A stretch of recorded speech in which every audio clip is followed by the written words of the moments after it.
பிறப்பெடுத்தது எதற்காகனா மோட்ச கதி அடைய வேண்டும். இந்த மோட்சம் என்ற ஒன்றைத்தான் மோட்சத்தை பெற்ற அந்த ஆற்றலை பெற்ற ஒரு குரு சொல்லிக்கிட்டு இருக்காரு. இந்த மோட்சத்தை பெறதுக்கு என்ன செய்யணும்?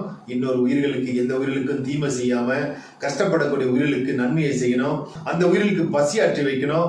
இதையெல்லாம் செய்ய செய்ய கொஞ்சம் கொஞ்சமா, ரொம்பலாம் வேண்டாம், ஒவ்வொரு நாளும் கொஞ்சம் கொஞ்சமா சிறுதுளி பெருவெள்ளம்னுவாங்க. அது போல சின்ன சின்ன விஷயங்கள்ல நாம பண்பா பேசுறோம், பண்பா பழகிறோம், பாசத்தோட பேசுறோம், பாசத்தோட பழகிறோம், நல்ல சொற்களை பயன்படுத்துறோம், இந்த மாதிரி நல்ல நல்ல விஷயங்களை, இந்த புண்ணிய காரியங்களை செய்யறோம், பூஜையை செய்கிறோம், அதே போல தொண்டு செய்கிறோம், அதே போல எந்த உயிரையும் கொல்லாம சைவத்தை கடைபிடிக்கிறோம்.